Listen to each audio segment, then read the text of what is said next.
Welcome to the all-new Marvel Roundup, the Southgate Media Group's guide to the Marvel Comics of the week. As always, I am Phil Parrish, and joining me is that force Charlie of nature. Esser. Sorry, I stepped Charlie Esser, that is me. I'm living hellfire. I am the Ghost Rider. Or the Ghost Sitter. I don't know. Somebody was watching Agents of S.H.I.E.L.D. Oh, yeah. It's a good show. Yeah. Oh, wait till you get to see Luke Cage. Oh, I know. Like I said, 15 minutes in on the first episode this morning, I'm like, I don't want to go to work today. Can't I just call in Luke Cage today? Oh, it's so good. I'm 3 and it's so good. All right. Anyway, we're here for comics right now. So, I guess I'll start with Extraordinary X-Men number 14. I don't know. Some of these we'll give the quick summary because we'll be here all night. But basically, Iceman and Nightcrawler find one of the temples for Apocalypse, I guess, and they found the hieroglyphics last issue that shows maybe a future, but then they get attacked by Colossus. Remember, he's all brainwashed. Yeah, I remember. Okay, talking to the audience. I know that was actually this big disappointment last week that he wasn't like in the future, like being all apocalypsized. But again, this gives us this fact that you know what, Ian is a good guy. It's just when someone does a whole apocalypto ceremony on you, that's what turns you evil. Yeah. So, and they're going to find out that it's actually like the Doctor Doom ritual or something. Mm-hmm. Then basically they have Storm and Magic in in one of those alternate dimensions or reality. They're still looking for Sapna. They had to fight the superhumans or whatever they are there until Storm hurricanes them away. Then at X-Haven they show Forge is in the lab where Apocalypse is locked up, and you know Apocalypse is all, you know, they make you do all the grunt work while they go off, and you know, you're nothing more than their robot, and you do all their dirty. He does only have one leg, and like no big superpowers. I mean, like he could carry a bunch of weapons with him, or he could give the weapons to the invulnerable guy. Here, invulnerable guy, here's this gun I built. Go shoot it at someone. Have a nice day. It's like complaining at Fitz that you're back at the lab, and Fitz is going to say, "Yeah, I'm back at the lab. That's where I kind of want to be. Thank you. Thanks for asking." Yeah, no, basically, I guess he's just trying to turn Forge to the dark side, but Forge basically just puts a piece of duct tape over his mouth, tells him to shut up. Because Forge's mutant power is he can fix anything and design anything. So he's like, how do I fix this problem? Oh, here. And then back at Colossus, Nightcrawler and Iceman look like they're about to be defeated till they call in the reinforcements, which are the students, like what's that guy's name? Glob. Some of the young kids. Oh look, there's a scene with Old Man Logan talking to Jean Grey at X-Haven, and he's drinking. Same old. No, Old Man Logan, just no. No, well, they're basically, he's not going there because they're having a talk. Basically, she's like, you know, I know you like Storm, and he's like, yeah, I don't think the feeling's mutual, and you know, get out of my head. Yeah, that Jean Grey needs to learn boundaries. That's right. And then at the end of the issue, Storm and Magic find Sapna, but she basically attacks them, and because she said she needs the Soul Sword because it looks like she's possessed by some kind of spirit or other dimensional being, and she maroons them and takes off the Soul Sword. Not the Soul Sword. I think that's right. Yeah, it's Soul. But it was good. I gave it a thumbs up. Okay, well, good. Thumbs up. Okay, I'm gonna open up with. I'm sorry. Yeah. No. I'm gonna open up with Unbeatable Squirrel Girl, which was surprisingly beatable this week. No, I mean it's okay. I mean there's not. I mean, okay. So here's the basic problem with Unbeatable Squirrel Girl, and here's my basic problem. I do not like continuity difficulties. Okay. So this episode features Brain Drain. Brain Drain was a character we had seen earlier in the series, who was a former Hydra Nazi scientist who got his body crashed into by a alien spacecraft. The aliens couldn't fix his body, but they took his brain, put it in a jar, and attached it to a super robot body using what technology he had in the lab, which was great. Except, of course, his problem was that he got stuck in this sort of mental loop because he was programmed with the Hydra philosophy and he could not grow beyond it. That was because he was built with 1940s technology. They upgraded him with a smartphone, and then he was actually able to talk and be all nice and cool. But he still remembered his human existence. And this brain drain, he's almost like the Vision now. He I do not understand human things, and it kind of bugged me a bit the way they his characterization. It's a fun read. Don't get me wrong, and it's silly and it's great. And Brain Drain is a kind of cool super character as he moves from nihilistic supervillain to nihilistic superhero, where basically he is nihilistic and he's quoting all this Nietzsche and whatnot. But actually, Kierkegaard, I believe, was the nihilist, not Nietzsche. No, Nietzsche wasn't a nihilist. Oh. And basically, what has happened is that Squirrel Girl has been invited by her mom to take Nancy and Tippy Toe to a cabin in the woods where they can chill. Meanwhile, when they get to the cabin, they find out that there's no electricity, no indoor plumbing, no internet, which means that Squirrel Girl, who just wants to be a superhero, is bored out of her mind, whereas Nancy, who likes knitting and long walks, is like, oh, this is awesome. Of course, Tippy Toe is like nuts. Okay, what's not to love? Maureen Green comes in to welcome everyone there, and Doreen is just all depressed. They have this great splash page of all of the old magazines in there, including Earth Boring from 1997, all the best large-scale boring tech magazines, and the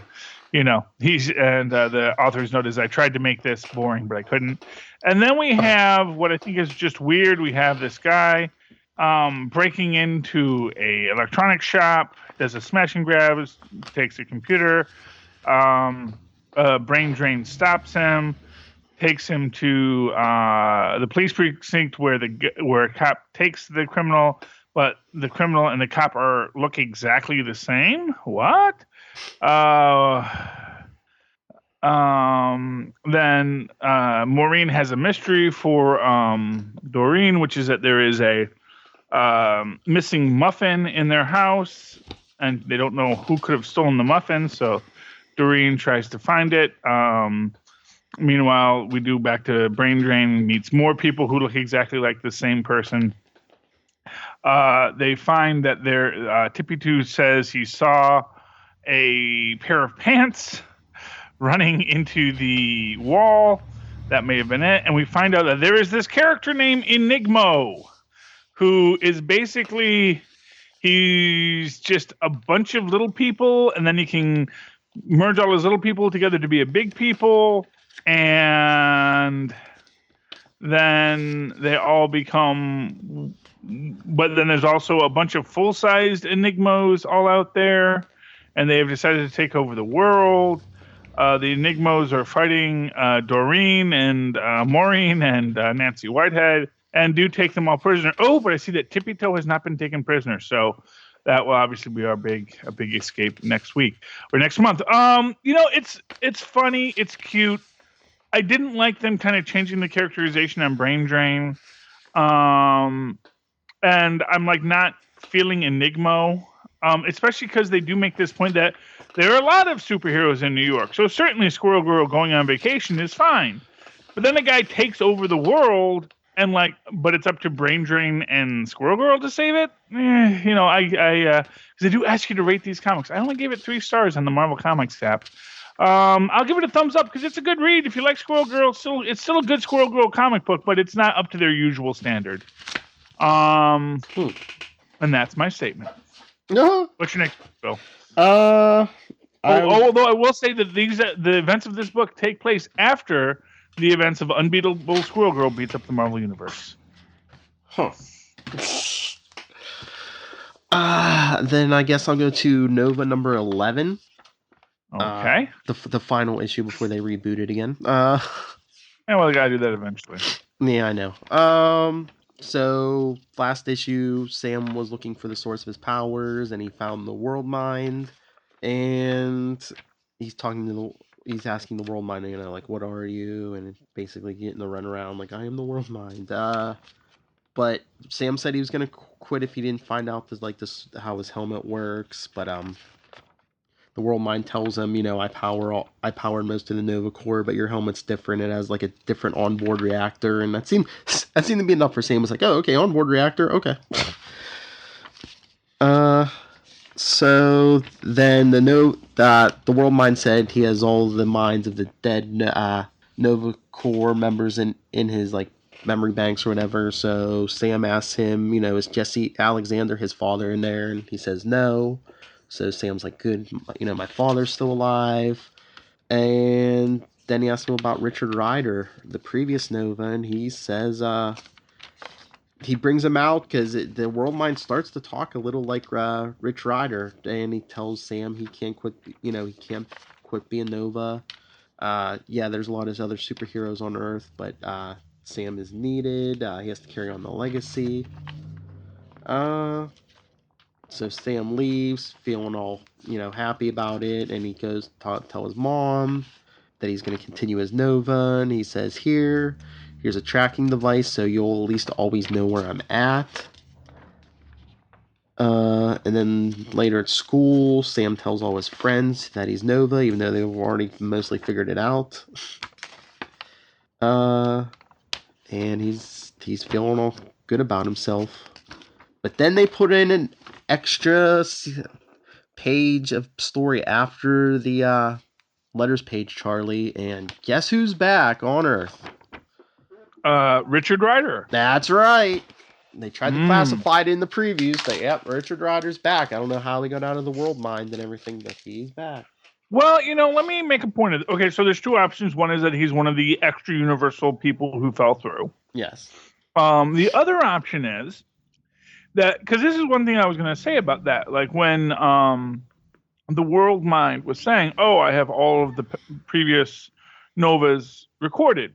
Well, that means that he recorded their brain engrams, basically, how you make a vision or anything like that. Mm-hmm. But the fact of the matter is that those would be recording all the time in real time. So all of the other Novas would be in the World Mind until their death, So them dying isn't what puts them there. They'd all be there. Now, the World Mind might know who lived and who died, but for whatever reason, they might have said to Richard Rider that the World Mind, or that his father was alive, because he would know if someone was alive, but may have said that Richard Rider. Well, did he say that Richard Rider was dead, or did he just start talking in Richard Rider's voice? He started talking in Richard Rider's voice. It was was it implied, or did the World Mind say it? No, the World Mind say Richard Rider is dead. It was kind of implied that he was in there somewhere. Yeah, see, the World Mind's doing that whole Guardians of the Universe thing where they don't tell the Green Lanterns everything, because well, you're just a mere mortal and you cannot comprehend. It's like, this is why Sinestro rebelled. This is why this whole secrecy thing, and this is why we Novas say, not feeling it, buddy boy. Because people in charge who don't tell you things are not to be worked with. That's my theory. But yeah, thumbs up on that one. Yay! So let me go to my next book on my own. Let's do some shit squirrel to do. Let's go right to Rocket and Group.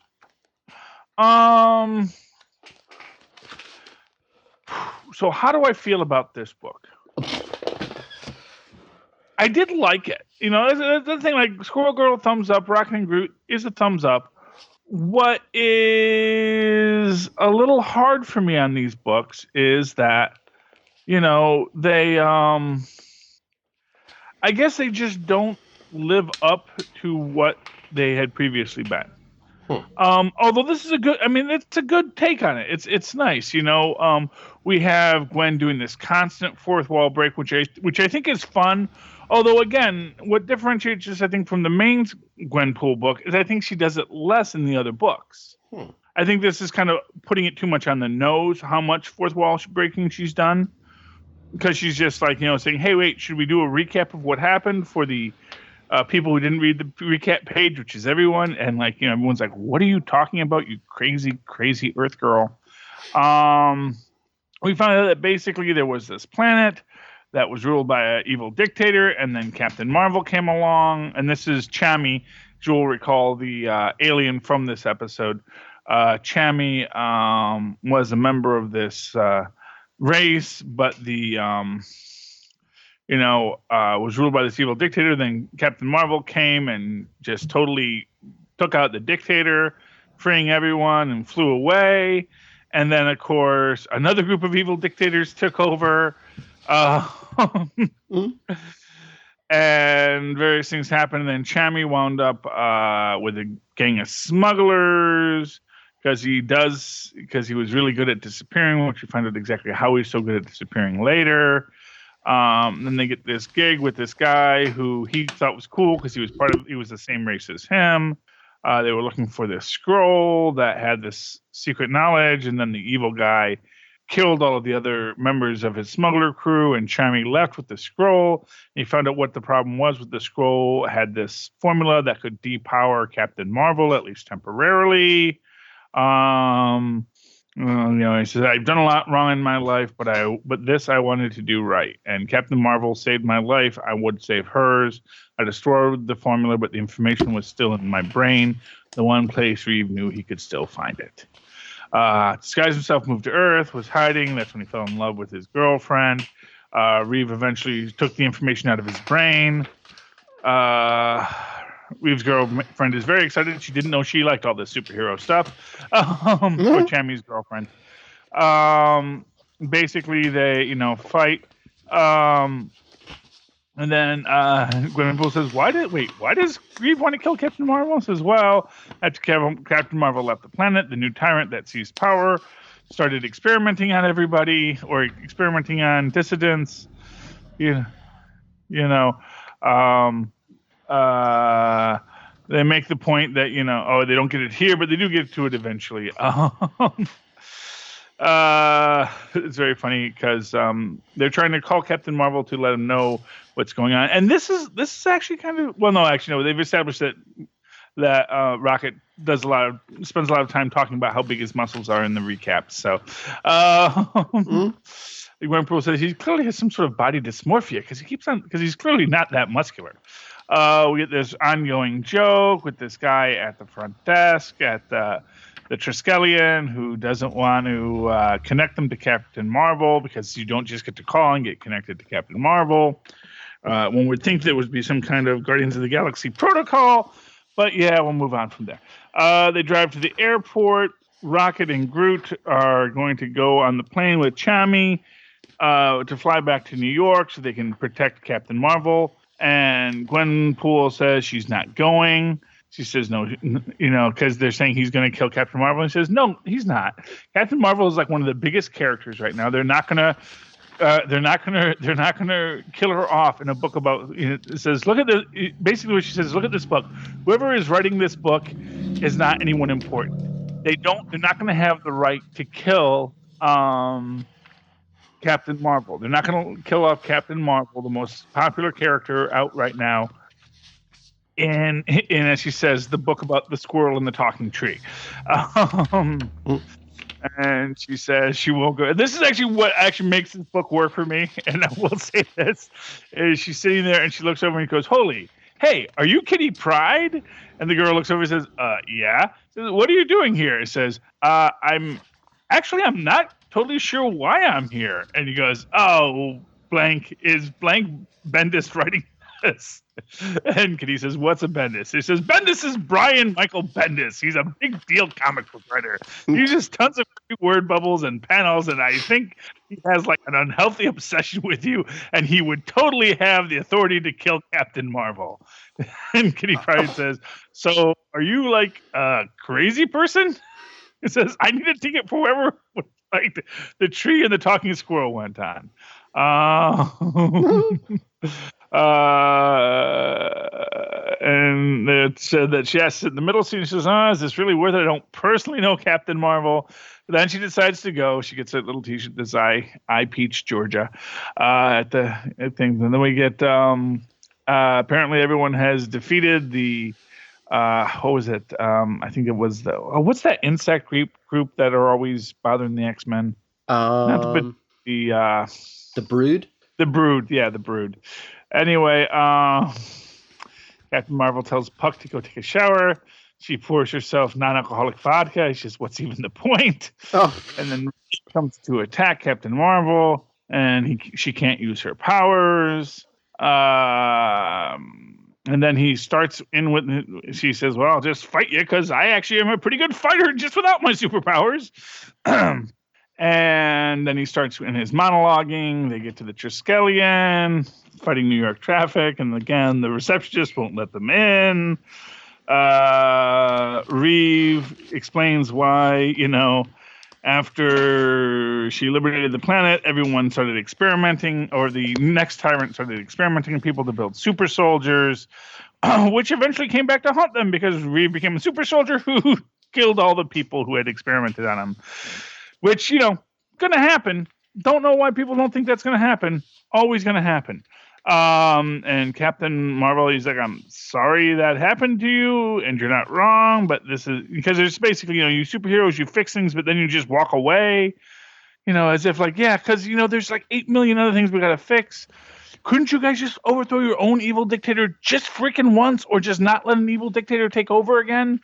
Maybe that'd be helpful. Thanks bunches. Reeve quickly dispatches, so Gwenpool, Rocket and Groot show up. Gwenpool, Rocket, and Groot are quickly dispatched by Reeve. Reeve is about to kill Captain Marvel, and then Chami shows up with a pineapple. There's a whole thing about pineapples in the last issue. And he hits Chami with the pineapple. That knocks him out. And, Captain Marvel, because we find out that basically what Chami's superpower, because he was in the same super soldier experiment, but his power was he can turn into a puddle of water. Okay. Which is a useless ability unless you don't want to be discovered. If you want to hide in plain sight, you turn into a puddle of water and no one sees you. So it's actually a really useful superpower for Chami. That's how it could always get away. Anyway, but Captain Marvel says, "I really appreciate it. You always have a place on my team." And Chami says, "Nope, I'm not a superhero type." And he said, "Yeah, be Puddle Boy, no thank you." And him and his girlfriend wander off into the sunset. And then Rocket and Groot are like, "Hey, what about us? We saved you." And Captain Marvel's like, "No, you didn't." Gwenpool says goodbye to the writers and or to the readers, and they try to keep her sword, and Gwenpool asks for her sword back because the sword was stuck in Groot the whole time. Okay, and that was this episode. Like I said, it's not a bad episode. I did give it 4 stars. It had a lot of funny bits. Like I said, it had a lot of great gags, and they hate Gwenpool hates Michael Brian Bendis as much as I do. So. Oh, I don't hate Michael Brian Bendis. I say that to be funny. No, it was a good book. I enjoyed it, and give it a thumbs up. I did give it 4 stars. It was actually pretty good, but it's like one of these books where it's not as good as Squirrel Girl usually is what I'll say. But it was still pretty good. Okay, what's your next book, Phil? I will go to Totally Awesome Hulk number 10. Okay. Remember, T'Challa, the Black Panther, is going after Amadeus. It starts off with T'Challa at S.H.I.E.L.D. headquarters, and Carol Danvers tells him he has to take one of her S.H.I.E.L.D. agents with him Shield liaison Jake O. And once they take off, T'Challa's asking him, "You worked with James Rhodes?" He says, and Rhodes was just killed on one of Carol Danvers' missions, so maybe you're mad at her. On the other hand, I nearly killed Rhodes during the first war between the heroes, so maybe you're mad at me. So he asked Jake, why are you here? And he says, Who's Jake? Jake O. He's a SHIELD agent. It says he worked with Jim Rhodes before. Oh, so he's just a guy they've stuck in here to be. I knew James Rhodes, and now I'm going to because I wore this nice red shirt today. Because he says he believes there's problems that you have to solve with Force, but it should be a last resort, and he doesn't want Amadeus Cho to end up like James Rhodes. So then they show T'Challa spying on Amadeus eating lunch, and he's saying, I'm pretty sure, T'Challa's saying his next move is going to be to track down Clint Barton, and he says if that happens, we might have to neutralize him. And Jake's like, what do you mean by neutralize? And he says, welcome to.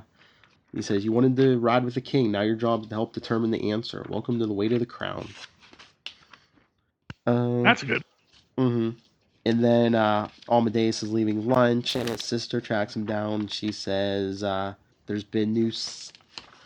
Well, first she's like, he's telling her about how Barton killed Banner, and she says Banner told him to. They played the video at the trial, and he says, but he wasn't out of control. I cured him. There's no way he was ever going to turn back into the Hulk again. Sure. Well, he hasn't read the most recent Captain America yet. That's right. And then she said there's a new monster sighting in Austin, Texas. That's what he should be taking care of. She said, that's your job, taking care of monsters. And he says, yep, and I'm pretty sure I'm tracking one right now. He says, send Carol Danvers after it. Then they show Amadeus as the Hulk coming out of the lake. He breaks into a cabin, and there's Clint Barton sitting there eating dinner or something.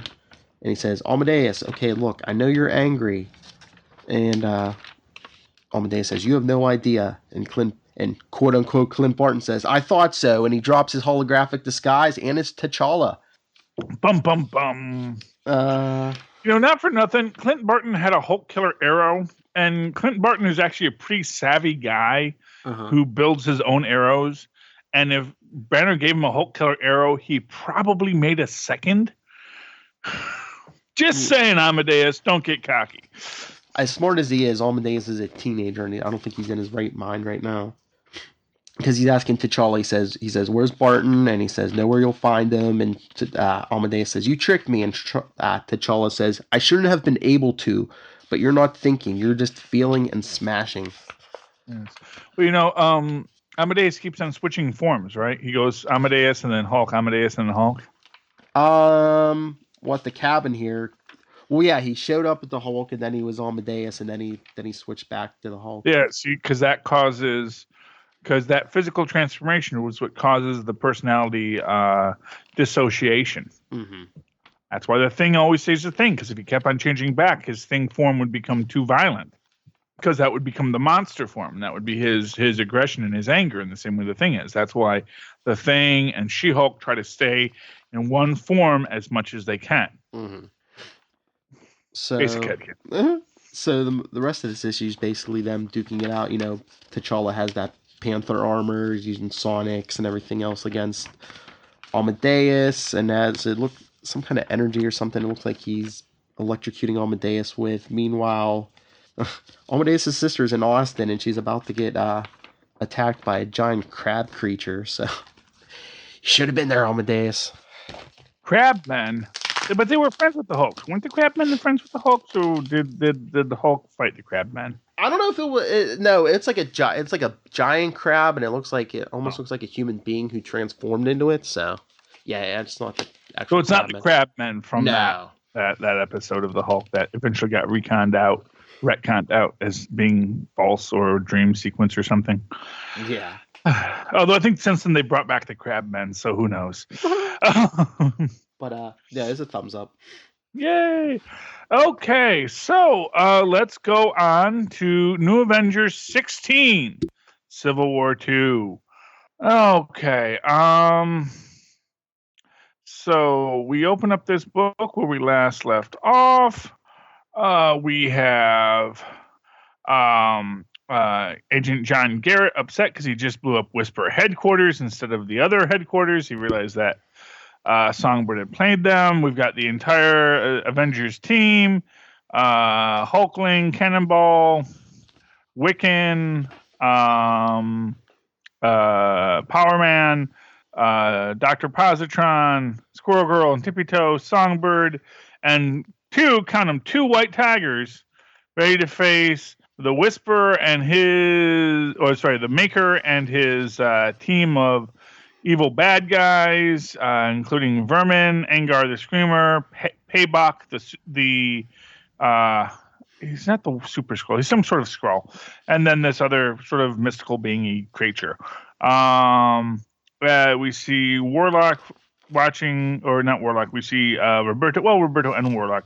Warlock has become sort of battle armor around Roberto, watching all of this on the video screen, and he's debating, should I go help them, or should I, says do we, the rat is leaving the scene. It says, oh, yes, because the Maker disappears, and he says, should I go after the Maker, or should I help our friends? And then we see the battle. We see Angar the Screamer letting out, his whole hallucination powers. We see Power Man trying to think of everything he can think about rats. We have Paybok fighting, because Paybok is a Skrull and he hates all Skrull half-breeds. And so with by the power of Excelsior, his magical space sword, he attacks Paybok because Excelsior does not kill, it only defeats. Then we see Wiccan fighting Asti. And then we see basically, Wiccan saying, I'm way more powerful than you. And he shrinks Asti into a little ball, which is a little anticlimactic. But anyway, still fun. We see that basically the S.H.I.E.L.D. agents, because Garrett has disappeared, left these other S.H.I.E.L.D. agents to the cleanup.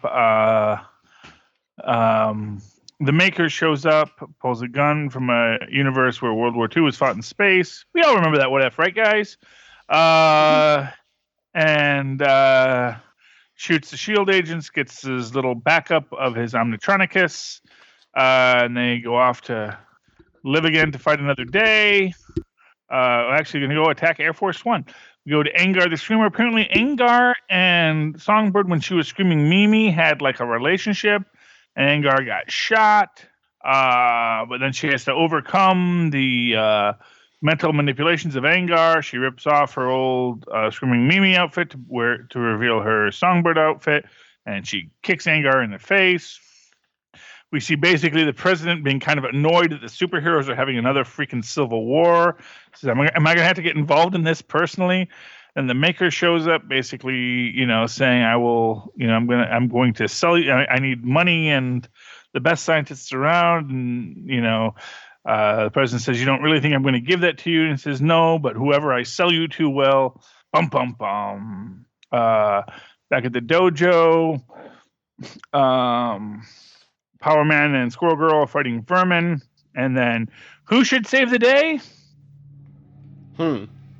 Tippy Toe, who basically speaks with the rats, explain how they're getting a raw deal, and they stage a strike and run out on Vermin, who's like, "Wait, my friends, why are you abandoning me?" And it's because you don't give the rats any premium cheese you send the rats to fight supervillains. You don't even give them premium cheese. My squirrels are all volunteers, and they all get a portion of any nuts we find. Because it's wacky. And then who should come in but Garrett and his army of Dum Dum Dugans. And then who should show up but Roberta Costa. He says, "Sorry, I'm late. I had to. And they were talking about Ulysses' vision of DaCosta's funeral, and then bam, Garrett shoots DaCosta right in the head. To be continued. Bum bum bum. There, case closed. I forget who kept on using the catchphrase "case closed" recently, but anyway. Next episode. The Maker and Squirrel Girl and all White Tiger and everybody fighting a big thing and Air Force One blowing up. The Long Goodbye. I'm guessing this is our last issue before we go into U.S. Avengers, kids. Look for it. Coming to newsstand soon. Thumbs up for it. It was a good book. 4 stars. It was great. Interestingly enough, I gave this as much as I gave to Rocket and Groot, but this one I kind of liked a little better because as always, it's a real fast-paced, fun-moving book. So really liked it. All right, then I guess I'll go to Captain Marvel #9. Mm-hmm. I love this. Oh yeah. It starts off with Carol. Just I don't know. I guess going over some of the decisions she's made, and she's trying to cover everything, cover all possibilities, and it never stops. But she says, if she doesn't do this, no one will, or someone a hell of a lot worse. So she needs to stay. Then she gets a call from Alpha Flight. They're fighting Kolomak, one of the great beasts of the North. So Carol asks them how they defeated it before by collapsing a cliff on him. So they basically knock him down and bury him, which I guess puts him out. And they find the guy who basically, I guess, used the sacred mask and woke it up. And she's saying they'll put in a good word for the guy because they don't think he's in his right mind, and the brass should be happy, but they're not. Well, you know what I really loved about this issue is, again, you got this fascinating depiction of where Carol Danvers really is, about the people on, essentially, that you have Iron Man and like, hey man, knowledge is bad, don't have knowledge, and because Iron Man's an idiot. I still have not read a book where Iron Man's point of view actually really does sound that good. Even even Ms. Marvel, it doesn't come off that good. You really get this whole mess of where how Captain Marvel is stuck in the middle, and how she is the one. She's like, look, if I don't do it this way, someone else is going to do it, and they're going to do it badly. And this, I think, becomes something that was in the Civil War book, the first Civil War, and sort of where they actually, as I say, my favorite what if is like, what if Tony and Steve had just sat down and talked for 5 minutes and said, well, how do we make this better? How do we work together instead of, oh, this is bad, I don't like it, I'm gonna punch you, And and it is just this thing that Carol is trying to deal with, this fact that, okay, here's this knowledge, we're saving lives, I'm not going to turn my back on knowledge. At the same time, I'm not going to start doing things that I don't feel are ethically right, and you really got a great depiction of where Carol is in that middle there, and I like that. Yeah, so like I said, the brass are yelling at her, and why wasn't this guy brought in or anything? And Aurora says she asked her not to because she's had her issues with mental issues, and she suffers from dissociative personality disorder as well.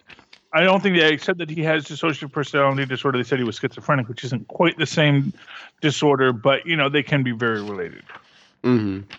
And basically, but more about not judging people by the fact that they have mental illness, especially people that are working hard to maintain their mental illness. And of course, in a world where mystical beings do talk to you, on a regular basis, the fact that you have the fact that you are mentally ill and are hearing voices, and then all of a sudden an actual, old god comes and whispers in your ear, it's a pretty hard place to be. Yeah. Then the Gyrick and Philippe are asking her how the profiles are going. I guess they're profiling all the superhumans.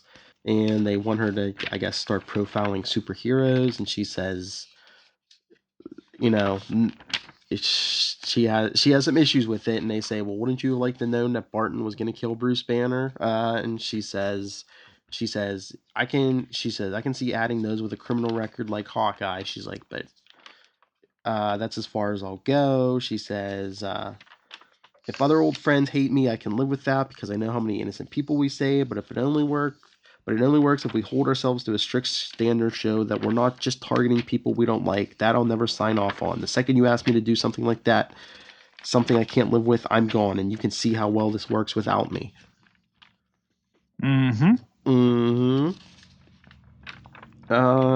then 3 days later, they bring in some members of the mutant force. And then who shows up and drops some drones that were spying on him, Charlie? Oh, Magneto. Yep. Because Carol says, you're a person of interest. And he says, that's how it starts. Next come the detention camps. And they don't show who, but one of them says, right, I forgot, you're the guy online that compares everything to Hitler. I believe that was Aurora who says that. Okay. Because Aurora's still on board with Carol at this point. Yeah, because Magneto said he's disappointed in her, and she's like, no, I'm who I choose to be. Unlike Storm and Iceman and many other mutants who stand with us, I can differentiate between our interests and yours. Served him up. Yeah, and Magneto says, send more drones after me. I'll drop this whole facility into the sea.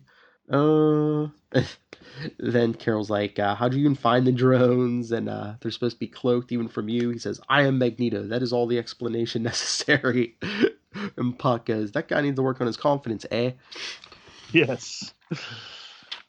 And then Carol's going through and checking the systems on the space station, and it looks like there's a satellite that Tony Stark had access to. Security cam footage was altered, but she's told only someone physically on board the station could have done this, someone with the highest level of clearance. So she's like a mole. Yeah. Then the next day she's talking to Ulysses. He has a vision where he sees Carol fighting Aurora. So then she goes to talk to Alpha Flight and tells them the vision. And she's like, I wouldn't do this. And Carol says, yeah, but you have another personality. You could have sent Iron Man the information without even knowing. And Aurora says she quits. Well, yeah, because that was like a really low blow, Oh, yeah. Because she's on her meds and all this stuff. And, and she's worked hard to overcome her mental illness. And it is a real cruel thing to throw that in her face. Well, how do we know you're not? But then again, of course, this is a universe where mind control is very real. Hypnotism is the most powerful force in the universe. I mean, it's, that's always this thing when you get into this is like, this is a really scary universe these people live in. Oh, yeah. And I still say, everyone's giving Carol just such a hard time, Mm-hmm. That's me. But so Osborn was right. That's what I always say. Oh, jeez. But anyway, so Carol tells Aurora she can't leave. So Aurora decks her, and Alpha Flight sides with her. Yeah, because Puck says we were Alpha Flight back when you were wearing the sash and thigh highs. Exactly. Who are you to say? Mm-hmm. So Carol fights Alpha Flight as the issue ends, and Philippe Beaulier, the Canadian member of the boards, he says, Captain Marvel and Alpha Flight fighting each other. About time, considering all I've done to arrange it.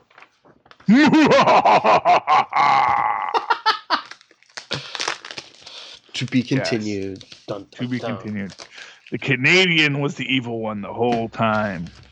Now, I do wonder if that was because this is a power play by Canada, that they don't want an American in charge of it. They want to bring in their own Alpha Flight, just sort of muscle Wakanda and America out of the deal. Because Canada has some pretty good, they have some pretty good mutant stockpiles, Mm-hmm. Maybe they got some stockpiled Inhumans down there. You don't know, man. Canada, it's a weird country, let me tell you. But this is This is a big thumbs up for me. Those evil Canadians with their beady eyes and flapping heads. Yes. Never trust a Canadian. I'm Canadian, by the way, so don't trust me. I'm the professor. Ha ha ha. Fools, you trusted me. That was your undoing. Okay, so let's move on to my next book. Captain Marvel, number 11, Civil War II, The Death of a Dream. Wait, you mean Miss Marvel? Oh, Ms. Marvel, yeah, Ms. Marvel. Miss Marvel. So used to saying Captain. Okay, so I always love Ms. Marvel. It's always a good book. This is, it's a personal book and it's a sad book, but it's, we open up at a scene where this is back in the day. Again, they say on Grove Street. I'm telling you, Grove Street is not a residential street. There's not a lot of little Archie Bunker, Sears construction houses on Grove Street. That's okay, kids.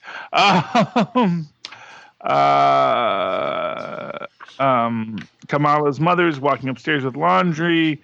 Bruno's walking downstairs with her bracelets.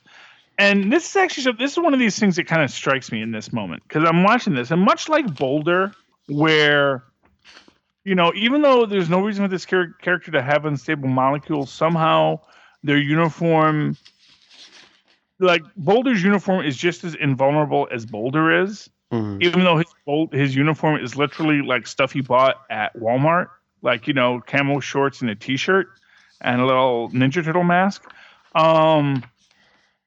Kamala's clothing is like literally just clothes. It's stuff that it stretches and whatnot. That they've established that Bruno used some really cool materials to make it, but these bracelets are just her grandmother's bracelets. Yet they change with her too, and it makes me start to wonder about like how powerful might Ms. Marvel actually be if her powers are not just shape shifting, but maybe she's like the Impossible Man or Plastic Man, just has absolute control over all of her molecules. And maybe even the molecules next to her. What if Kamala Khan is the next molecule woman?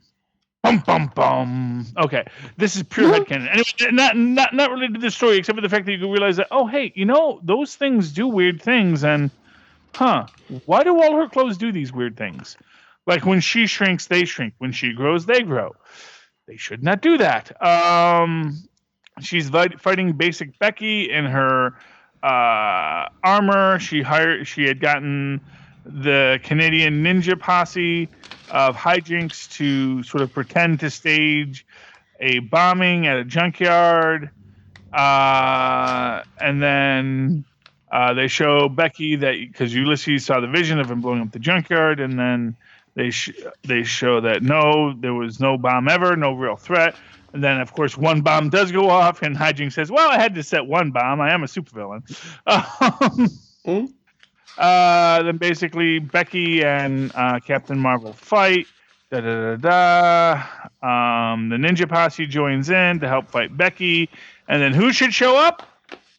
Who? Captain Marvel. Of course. With a big katoom. And, Kamala's making her point. See, predictive justice doesn't work. And, and the nose bridge pinch that Captain Marvel has to do then. Because, remember how I said you shouldn't let teenagers be superheroes? In fact, I think there was actually a line in the previous Captain Marvel issue, or was it in this issue? I'm trying to see here. It's like, yeah, it's hard. It's a hard decision I have to make. You what are you saying? It's hard. It's not easy. Yes, exactly. It's not easy. It's hard, and this is what we're dealing with. Anyway, she puts Basic Becky under arrest because she did go over her bounds, and she basically tells Captain Marvel, you're off the team because you were the one that was supposed to keep Basic Becky in line. Instead, you staged this whole big thing instead of just dealing with it like a grown-up, mature superhero, which, again, don't let teenagers be superheroes. There's a reason why Dick Grayson had to go through puberty before he got to be Nightwing, okay? Because when he was Robin, it was like, no, you're not ready. You're not ready. Now you're ready. Go be Nightwing. And basically then Iron Man shows up to sort of take Kamala out of there. They go get Gyros, and she then goes to meet Bruno. And Bruno is basically has to relearn how to walk. He can't use his dominant hand. And basically saying, I don't want to talk to you, Kamala, because once you got powers, everything was about you. You were only interested in me when I was your sidekick. Da da da da. And now he has to go to Wakandan, the Golden City Polytechnic in Wakanda, because no school in America will take him anymore. Why Wakanda's going to take him, I don't know. Except I guess maybe they're. Honestly, I don't know why he. Well, maybe Ms. Marvel pulled some strings with T'Challa to get him into Golden City Polytechnic, and that'll be revealed later. That Ms. Marvel isn't a complete dweeb. We know why you're upset. We know why you're struggling, and that's why we made sure Bruno was okay. He got to go to school. He got to get his learning on. And but Bruno right now doesn't want to talk to Kamala. And then she leaves her Captain Marvel signal beacon in a puddle. And the next issue is Kamala wandering the earth, as you do. I gave this 5 stars. I actually really did like this book. This was actually really a fun, moving book. And every book, Kamala's always good. What is my pick of the week? It's so hard to pick a pick of the week this week, Mm-hmm. Because going into the Captain America, those were some pretty amazing books too. Oh yeah. Yeah, I think I'm going to hold off my pick of the week for one of the Captain Americas. I think I'm going to have to do that. I mean, Ms. Marvel was real good though. Mm-hmm. Okay, so why don't you do your master run? Because I think that was my last on my own. Okay, all right. I will do the Deadpool block. I will start with Deadpool 19. It's another Deadpool 2099 issue. Mm-hmm. Wade shows Wade going to get some of his old equipment that's in the Schaefer Theater, where they Unity Squad was, had their headquarters. He has he has to get through the Parker Industries security system he put in. And that hologram of Agent Preston's asking him, "How long do you plan on beating yourself up for what happened?" He says, "Hell, it's 2099. I'll be raw about 2017 until the day I die." Oh boy, what happened? 2017. And then a lot of it is Wade's daughters Warda and Ellie battling because Warda's looking for her mother Shikla, so she has some of her people take a casket. She says it's left over from her mother's war. She says find my mother, or she had them take this casket to like this big concert. She says they'll release the Elder Beast. Oh, I know where this is going. So Ellie takes off. She meets up with Wade and the hologram of Preston. And Wade says, "I'll tell you where to dig up the casket." First he didn't want to give her the casket. He says, "Out of the question. Listen, I needed help from the Avengers, and they needed help from all the reserves the last time Shikla went off the deep end." So wait. Does Shikla? No, I'm sorry. So Deadpool has the casket that she's going to open and release the Elder Beast. No, I'm guessing he has Shikla in another coffin or something. Well, okay. If you want to think that. Yeah. Do we open this casket this issue? The one that we see? No. Yeah. So do I got to spell it out? Who's in the Who's the Elder Beast in the casket? Yeah, I know, but yeah. Okay. Yeah. Unless they're not completely telegraphing it, this far ahead. But he gives the location to Warda. He writes it down on a piece of paper and tells her to go get the casket with Shikla, because he says, "I got the harder job." But I guess he's going to get help, and he goes to Why is it Little Italy? It's the Little Italy of 2099, but I don't know why it's Little Italy, because he goes and he's talking to a shadowy figure. And they reveal Nick Fury. No, it's an extremely old man. It's Iron Fist. Who says he's immortal. Well, he is the immortal Iron Fist, so yeah, I guess that makes sense. Yeah, but he's looking old, Charlie, really old. So did the Ancient One. Still could kick your butt. Mm-hmm. But yeah, with the issue ends with him saying, I'll do anything for my oldest living friend, Deadpool. But something wrong with that guy's mind then. But or maybe he's just the last one alive, Doesn't say best friend, just oldest living friend. But thumbs up for this. This is issue 19. It says, I guess this storyline concludes in Deadpool 25. So. Okay, looking forward.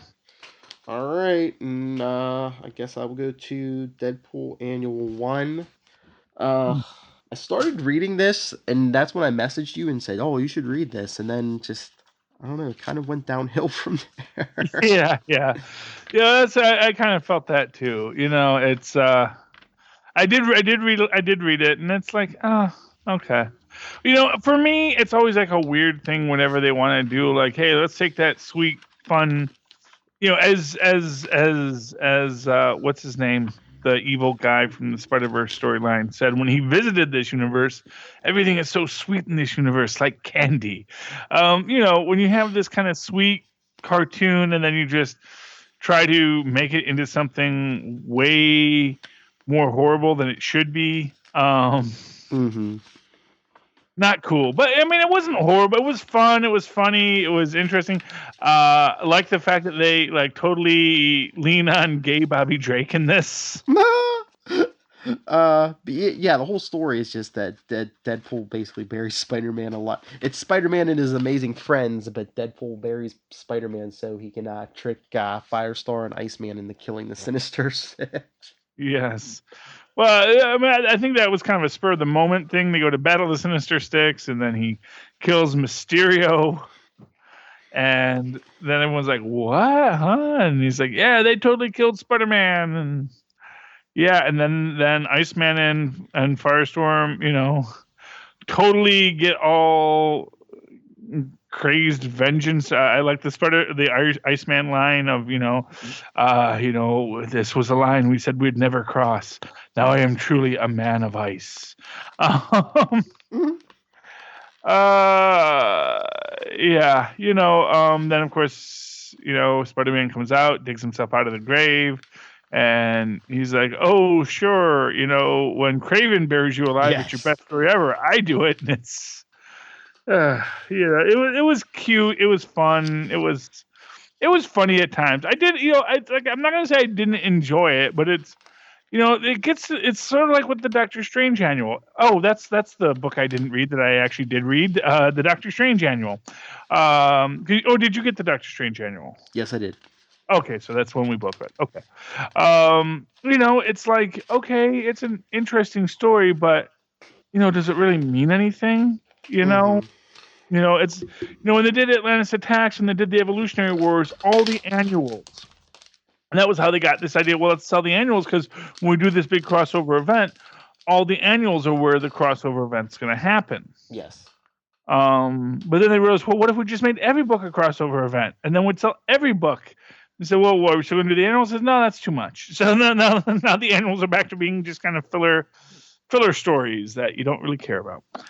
Oh, I didn't do Nighthawk. That's the book I didn't do yet. Okay, so I still have one more book to do. All right, but yeah. This week. You know the deep philosophical reason for these annuals, right, Charlie? Oh, what? Oh, yes. And thus saith the cash register. All right. Well, I'm sorry. Did I break up your? No, I'm just trying to think if I want to give this one a thumbs up or not. Yeah, I'll say. Here's what I'm gonna say on both annuals. For me, thumbs to the side. It's fine if you're a completist. These were fine. I don't think. Well, here's what I'm going to say. This I'll give thumbs to the side because I don't think anything in this annual is ever going to come back. It's a possibility something from the Doctor Strange annual will be an issue later. Mm-hmm. But this was pure. I mean, Deadpool was just pure filler stories.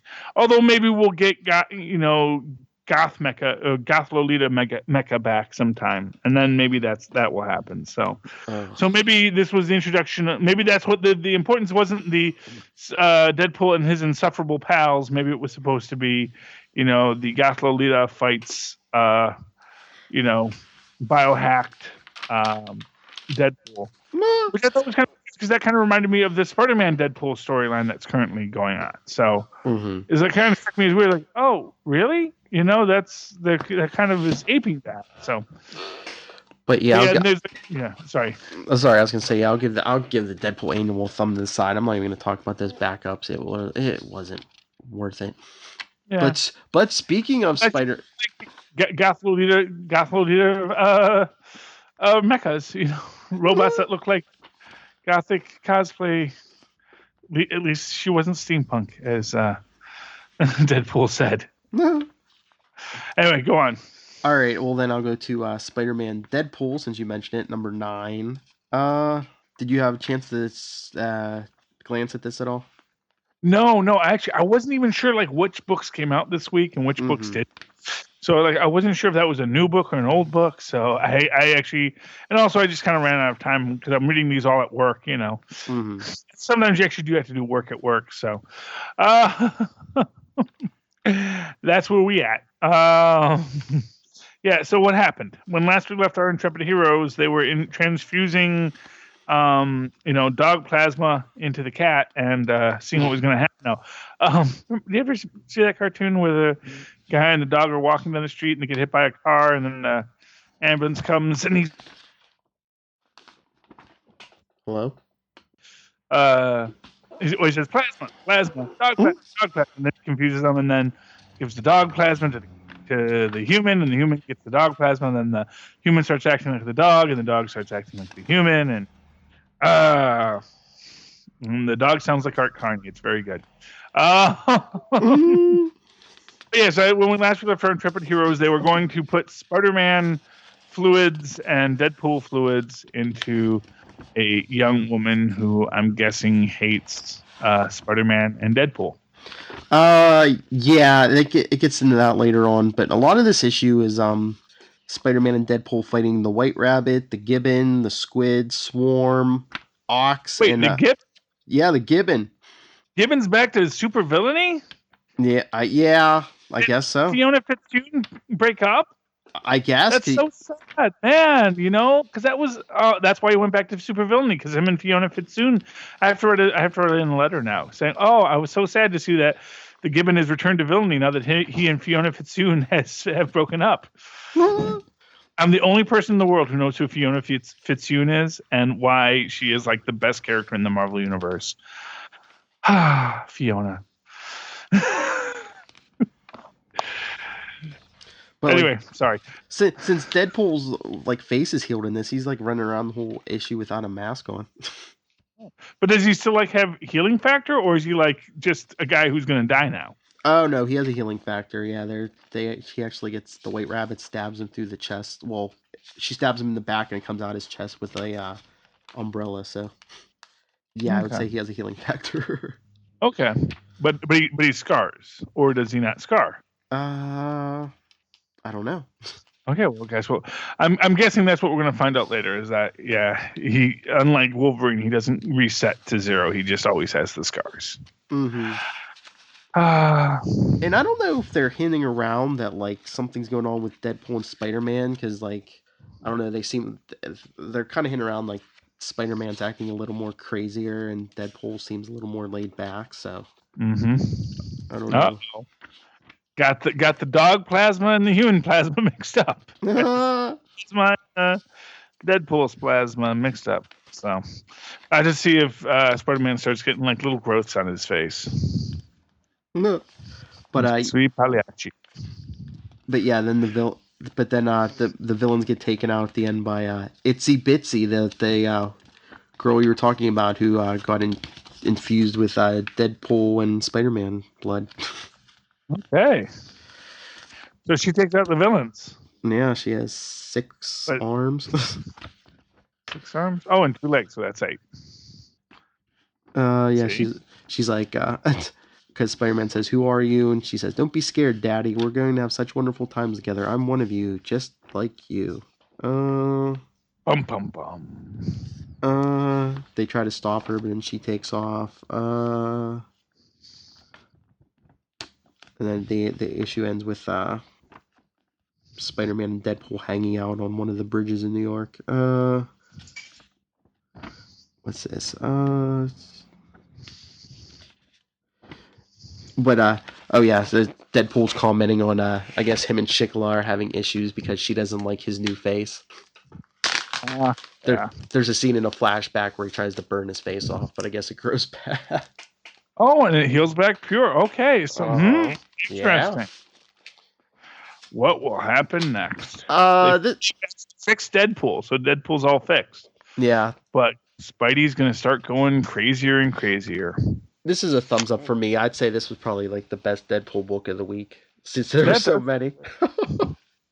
Okay, and was that your last book on your own? Yes. Okay, so let me do the one I forgot. Nighthawk. Nighthawk number 5. This was a really good book. I'm going to be honest with you. Of course, they're always good books. Nighthawk, I really am so very disappointed that it is ending. I do understand why books end. I'm not a child. I do know. So what's interesting now, when last we left Nighthawk, he had been captured by the Revelator, and we do see that Nighthawk does get to see his face. And the Revelator, he puts on Nighthawk's mask, so we never get to see the Revelator's face, but Nighthawk has seen it. And basically, the Revelator, he is very much meant to be the Joker to our Nighthawk's Batman. Nighthawk headbutts him through a window, but the Revelator somehow disappears. We see basically our good cop and his partner, who are investigating the scene where the Revelator had blown up basically. We didn't blow up a city block, but he set a detonation in the middle of a square, which killed a bunch of cops. And we see that the good cop sees the defeated, the broken Nighthawk cycle. So he knows that, this is trouble. We see the evil businessman and the corrupt cop talking, basically saying, that you're in this as deep as me, and da-da-da. I will tell all the people that, I'll tell on you if you don't solve this, because, we both need to stay out of jail. Tilda does find Nighthawk with the wonderful little Nightbirds. They get into Tilda's, what I think is a nice little Dodge Charger, drive off. We see that the corrupt cop has Dixon, who's the corrupt cop. He's talking to Burrell, who's the good cop. He says, you got to come to the arson that we saw at the beginning of the issue, where Nighthawk basically killed a bunch of white supremacists and burned the place down. And he's got one of the Nighthawk basically throwing irons with him. And we get back to the nest, which is Nighthawk's base of operations. We get to see that nice Charger parked in the cave, as Tilda and Nighthawk begin to do the process of trying to figure out who the Revelator is. Burrell's partner is following him to the location Dixon sent him. Nighthawk's trying to make a composite of the Revelator's face until Tilda basically says, why do you need to identify him? I'll tell you exactly who he is. And they basically go through all of the people who basically, he's every black man who's ever been pushed too far, had that one bad day, as the Joker might say. And then they realize that Burrell has called Nighthawk, so they get the message. They go to find him. Burrell faces Dixon. Dixon stabs Burrell. Dixon then shoots Burrell's partner, and then Nighthawk shows up and basically snaps Burrell's neck. Dixon's partner holds Nighthawk at gunpoint, and Burrell's partner holds Nighthawk at gunpoint, and Burrell says, "No, it's cool. He's cool. He just saved our lives." Next issue, we get Tilda and Nighthawk standing back to back. So I've been waiting for my Nighthawk and Nightshade, Batman Robin team up. I mean, Nightshade isn't wearing a uniform here. She's wearing dark glasses and a white shirt and holding a big old gun. But it's a cool looking cover. I like I said, I'm really sad to see this book go. I cannot wait to see it come back because I know it will. It is just a great book. I gave it 5 stars this issue. It was just so much fun to read. It's one of these things. You're reading these things. And David F. Walker, he is fantastic. David F. Walker, come on our show. We're gonna talk. That's right. Stay tuned. I did reach out to him on Twitter, and he said to get back to him after New York Comic Con. So keep your fingers crossed. I wish I was going to that, man. Me too. I wish I could figure out how to get to Comic Cons, except I'm like broke, and I know I could probably get like press passes from Southgate Media and whatnot, but I just never bother because I'm lazy. But yeah, big thumbs up. No, I'm going to stick to my original. One of the Captain Americas is going to be my pick of the week. I'm just not sure which one yet, because honestly, they both really. I mean, I'm leaning towards one, but Charlie, you yeah. I won't hold it against you. You can do 2 picks of the week this week if you want to do both. Well, I don't know. Anyway, let's move on to the books we did together. What do you want to do first? We got. And actually, you know what? I'm going to be honest with you. Ultimates is really dang close too, because I'm like, what are Ultimates was so good as always. Thunderbolts was nice. Thunderbolts was, I guess maybe, So what do you want to do first? I'm picking as always, I'm picking my pick of the week on the fly. I may get to the end and have not picked a pick of the week. I may have to go back and retroactively say, well, that was my pick of the week. But, okay. Anyway. Do you want to do Doctor Strange Annual 1 and get it out of the way? Yeah, okay. Doctor Strange Annual 1, the book that doesn't know what it wants to be. So basically, we open up with you have someone who could it possibly be in a red robe doing this whole ceremony. 2 shall no longer be as one, though 100 universes shall separate them. It shall not be sufficient, though 1,000 realms of darkness obscure them. It shall not suffice. 2, which doesn't really make that much sense because it says, I don't know.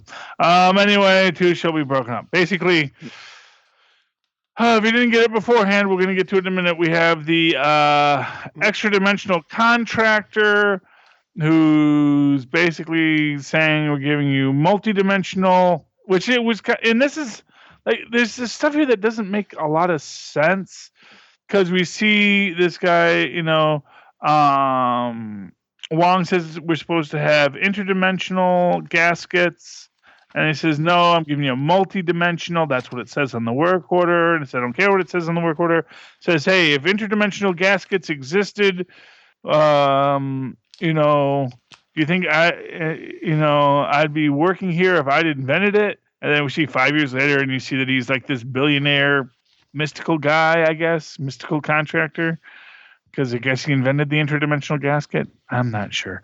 But then we flash back to the present. So basically they do this one panel gag there, but it gets kind of undone by the rest of the issue because then Clea shows up and she's like, we need to do a cosmic divorce because I think that us being this bond that we have between us after we grew apart is basically draining your power, blah, blah, blah, blah, blah, blah, blah, blah, blah, blah.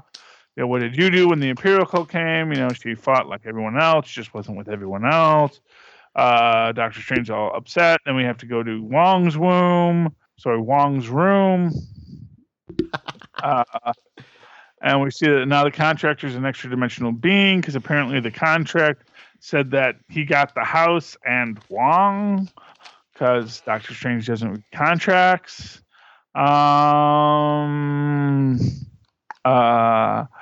Zelda Stanton just came back from her 2 weeks in Aruba. She feels great, so they seal the demon in a bubble of bliss, stealing all of Zelda's bliss from her vacation, making her all miserable again. They find out that the divorce decree is actually the super powerful mystical thing that can break any cosmic contract. They do that so that they no longer owe anything to the demon contractor. And this is what might make this like a viable story is basically Zelda's like, you want to stay with her. She is a mystical object, and and Doctor Strange says, you're not wrong. So Clea will be a part of something that goes forward, and the fact that they are still bound. You get this idea that maybe it was a romantic binding, but maybe it also was a strategic binding for Doctor Strange, that maybe this binding, maybe takes from his power, but he knows that he can always pull on this power from Clea, who is I don't think is she still, no, she's not the ruler of the Dark Dimension anymore. I think Dormammu's back in charge of the Dark Dimension, but she's still highly powerful from that dimension. Anyway, backup story, centuries ago. Got this guy named Yao. Never heard of him, except you have, because he's really the ancient one, but this is when he was young and beautiful. Talk about when he met his good buddy Klaatu.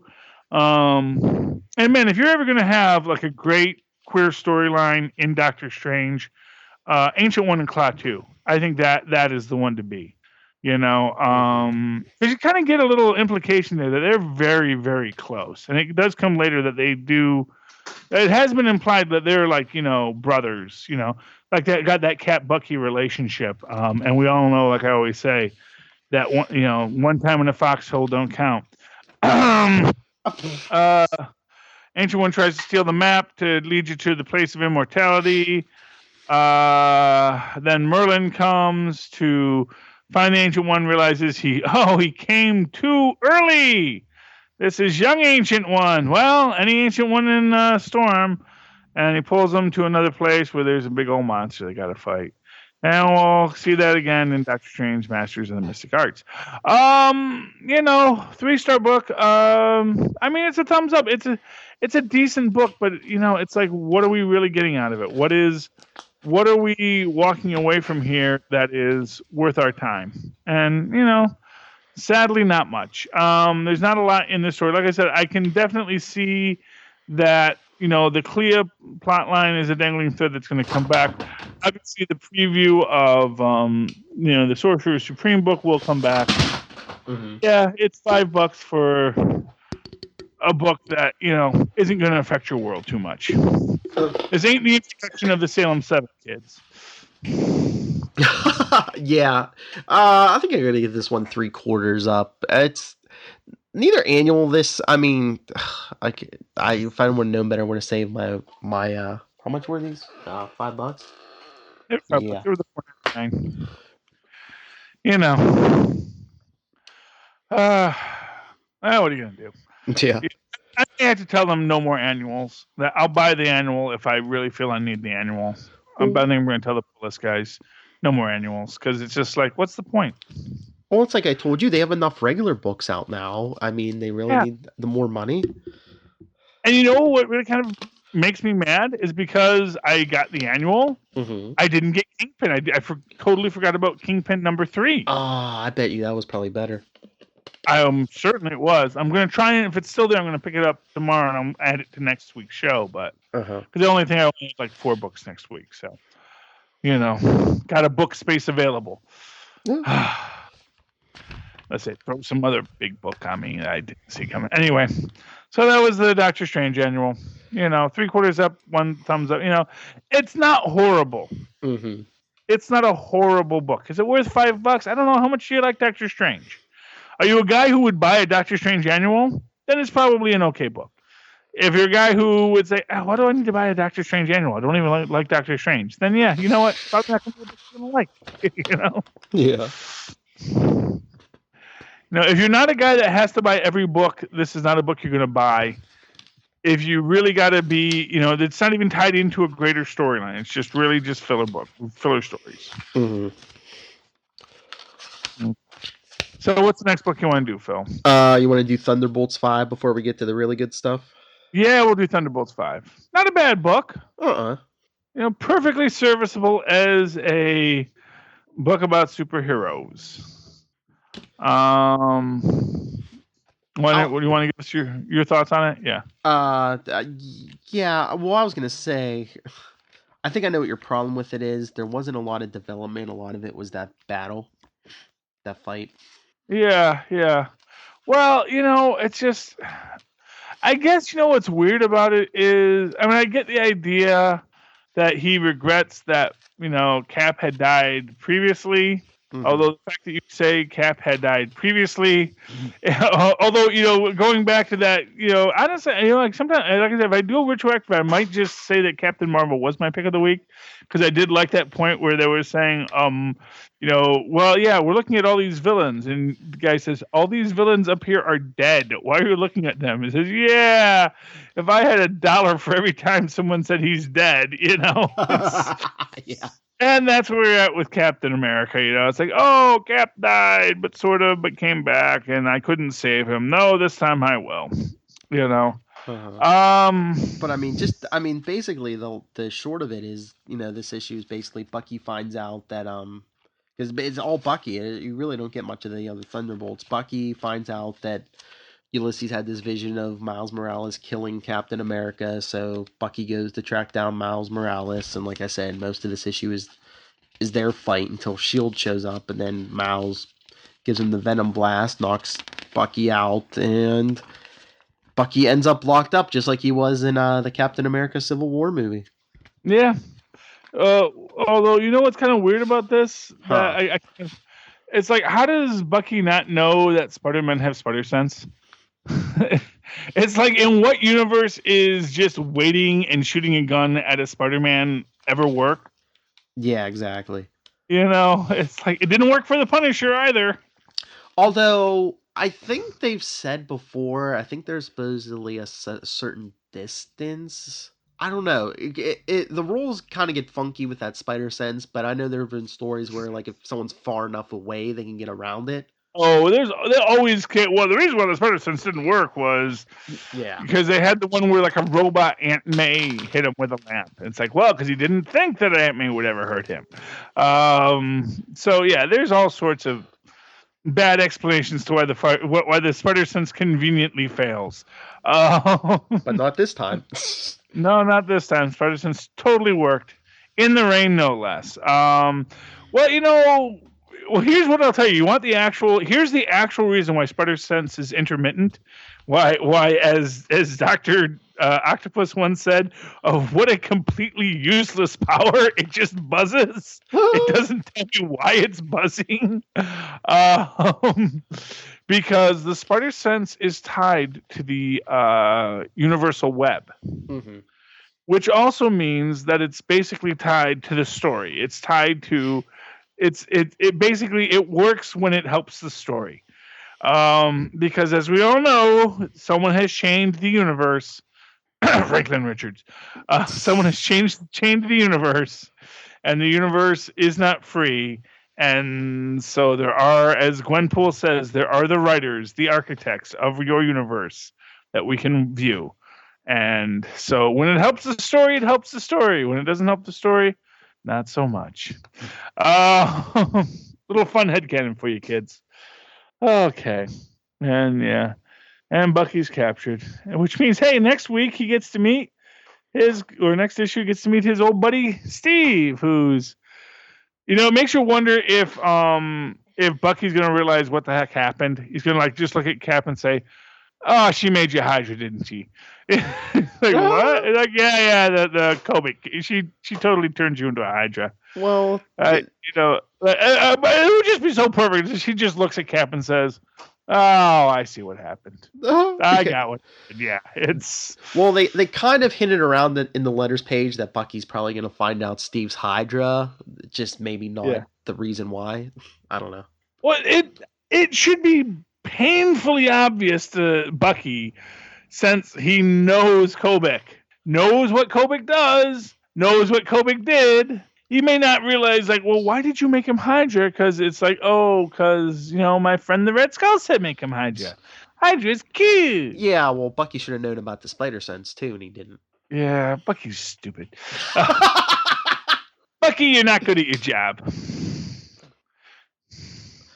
But it's a thumbs up for me. No, I gave it 4 stars on my rating for Marvel. Yeah, I liked it. It was fun. It was an exciting book. It's actually great to read. This is the thing. Is like sometimes books are really good when you're reading them.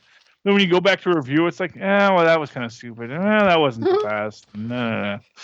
No, I loved it when I was reading it. Yeah. Actually, I'm thinking that the line I liked was in the Ultimates. You want to do that one next? Sure. Okay, so the Ultimates. Basically, Thanos and Ant-Man have escaped, and that's not good, as you might imagine. No. Let me go back here. Let's go back to the beginning. Digital comics, they're fun. Okay. Yeah, so basically Thanos has escaped. The Anti-Man has just killed 2 of the guards. Anti-Man, Connor Sims, the Anti-Man, is not too happy with what he has done. And Thanos is like, no, it's all cool, man. I love it. It's cool. Death is awesome. We get this nice little thing about him, how much he loved death. And we get this nice little, the looking of death. Death is a woman. Death is a skull. Skull breaks away, and then merely in the void. And then Thanos basically says the universe has been recreated, and some people have changed themselves, others don't want to change. Eternity is bound. The shape of worlds is dead. The living tribunal is blind as newborns to the laws of this plane. Connor Sims, is totally unstable, not really feeling any of this. And then who should show up but the Ultimates? Ms. America and Captain Marvel go about punching Thanos. Blue Marvel powers up binary. The binary power, bum, and then old Captain Marvel, real Captain Marvel, Spectrum, and she goes by now. She does the whole thing going through the eyes, fried the brain. But when she's in Thanos' brain, it's like, oh, Thanos' brain, it's pretty awful. And then we get this great bit by T'Challa about, we can't win if we fight, then we don't fight, but we still have to win. How do we have to think very quickly. Well, Captain Marvel and Ms. America are fighting Thanos. They realize they got a way to do it, how they kept Connor Sims in prison, and they're basically, he's like, this will not hold me, but they project it into his brain, basically turn off his brain, which is pretty awesome. One wonders if he goes into that whole auto view of nothingness. It's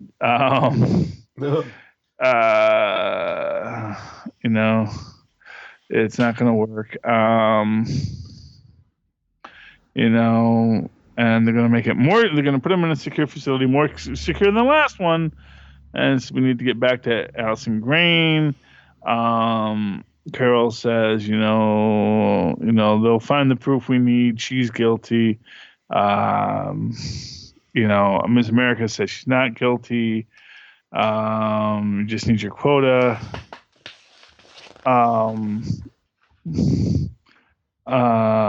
And says, if you need stopping, I'll stop you. That's what I do. And he says, that's what you do, huh? And what is it you think we do, Chavez? We do this. We find threats to the world like this one, and we stop them like this one, except we didn't get an early warning this time, and people died. Everyone could have died. So tell me again how an early warning is bad. Look, I don't know what Tony's going to say at this meeting.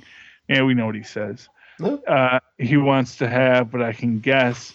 He wants Ulysses off the table, and what does that even mean? Take his powers away, just ignore him, let people die. He says, and Boomer says, I doubt it's that simple. He says, oh, it's not simple, is it? Is it complicated and difficult? Is it a problem? Then maybe we should solve it instead of just picking teams and hitting each other. That is like the thing. That is the bit that makes it. Maybe if it's a problem, we should solve it instead of just hitting each other. I have to go to Tony's meeting, and then I have to talk to the families of those guards. But we solved Galactus together. We just beat Thanos. We can solve this, can't we? Can't we? And that was a pretty awesome book. That really was. Like I said, there's a part of me who really wants this to be my pick of the week. Yeah, okay, I'm going to say it. I'm going to say The Ultimates is my pick of the week this week. It was a good book. And it really, a lot of the stuff is really, like I said, I really think they are definitely building Carol's perspective if you read enough books, Mm-hmm. That's the thing. If you don't read enough books, you're going to think, oh man, Iron Man's awesome and Carol is stupid. She's a dumb girl. But I think if you read enough books, you get like, oh no, Iron Man's stupid and Carol knows what she's doing. Everybody else is kind of, because Iron Man is always just the dip. And then when we get to Captain America, we really see what's going on. What do you think, Phil? Yeah, I think there's problems with both sides, but I agree with you. I think Captain Marvel is the most level-headed one, out of those two. And did you read the one link I sent you? I think Bendis, in an interview, Bendis was saying, well, he's rating Civil War as there is no right or wrong answer. It's for people to decide for themselves. And I'm just like, oh, okay, really? Yeah, well, but the truth is that there's always a right or wrong answer. It's like, oh yeah, Civil War. Clearly, Iron Man was right, and Captain America was wrong. Because Captain America was, let's punch each other because we don't want to do what you say. Mm-hmm. Rather than, let's find a way to work within the system to find a way to keep people from wanting to kill all superhumans and creating a global war between humans and superhumans. And because, not for nothing, this is Tony Stark's perspective on that. Mm-hmm. It's, what, superhumans? If the humans really come to attack us, we're going to lose. Because you know what? I'm one of the smartest guys in the world, and I'm a human. I got no radiation. I got no super whatever to make me super genius. I'm just Tony Stark, son of a freaking Hydra Shield agent named Jude. And, I'm somehow the smartest man in the world. And there's a billion other me's like that, Amadeus Cho was just a human kid. And all these guys who, if you're going to say, okay, humans, you can't be... If you're going to say to all the superhumans, if the superhumans say, hey, we don't have to live by your human laws, humans will find a way to do it. And I'm making this bad decision because I know the worst decision that will happen if we follow this other view. And that is what Captain Marvel is doing here. Mm-hmm. Is she is saying, look, I know you think, oh, this is a bad choice. Trust me. This is everyone... And in our political season, everyone talks about, oh, I don't want to choose the lesser of two evils. It's like, you know what, buddy? Always choose the lesser of two evils. Because if you don't choose the lesser of two evils, you're choosing the greater evil. Because if you're going to say that evil is a continuum of more evil and less evil, then you always want to choose the lesser of two evils. Because it is a binary choice. It is always a binary choice because really... the world isn't built on radicalism. It is built on very static systems because we are small and crunchy and taste good with ketchup, as dragons say. And the world is full of bears and dragons and saber-toothed tigers. And if humans don't work together and establish systems, we get eaten very quickly by lots of things that think we taste good with ketchup. So it's binary choice. You choose the lesser of two evils. And yes, it's not perfect freedom, man. But yeah, neither is anything. Neither is anything. Okay. Phil, why don't you read one of these books? Who do you want to read? Steve or Sam? Well, if you're going to pin me down, I guess I'll go with my pick of the week, Captain America Sam Wilson, number 13. Ooh. Okay. Tell us what we won, Phil. Like I said, it was close, but yeah, I'll go with Sam Wilson. Basically, U.S. agents come for the shield.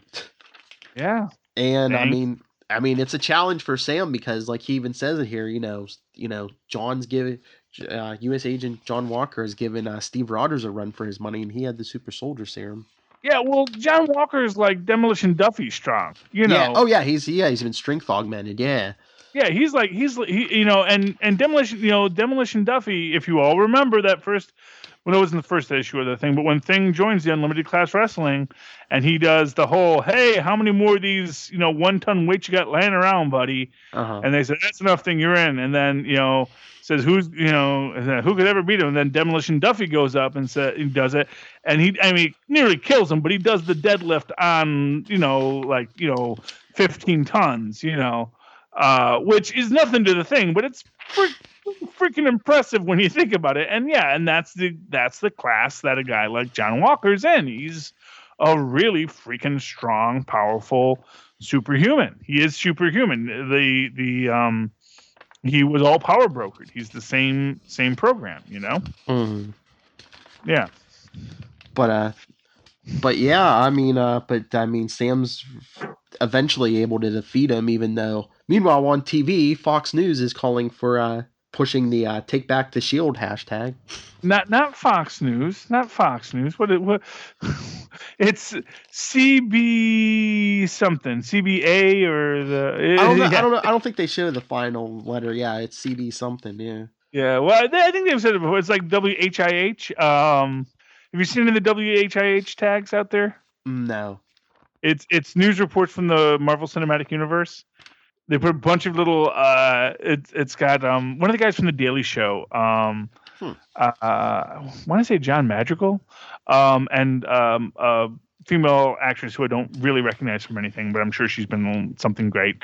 And they basically give these basically doing news feeds from the Marvel Universe, and if you look underneath, you get all these little hashtags about various things that are like little Easter eggs. Like they have a thing about Doctor next segment. Dr. Stephen Strange talks about his new discoveries. As a brain surgeon. So it's very. I think they're mostly on the Blu-rays, but I think they might be on YouTube too. I have to look them up. One of the things they've said is someone found Erskine's old notebook. Ooh, yeah. When I saw that, I was like, how come no one's talking about someone saying they found Erskine's notebook in New Jersey? A young grad student by the name of William Burnside. No. Anyway, on with the story. So basically, Sam tells John, he says, Steve Rogers gave me the shield, and, you're going to like it tough, deal with it. And then Sam has a talk with Rage, who's basically, angry and saying, you want him to trust you, and we both know they, why they won't. And he's like, "Oh, you're jumping to the end." Yeah. Yeah. Well, because the one thing about how he defeats John Walker. Oh, by using his Falcon ability. Well, yeah. Well, he uses they fight in the dark, and then he gets the owls, and then he sees through the eyes of the owls. Which, yeah, I wonder if that probably, do you think that gives him the idea for the end? Well, yeah, he actually says that he got that idea when he was fighting in the tunnel.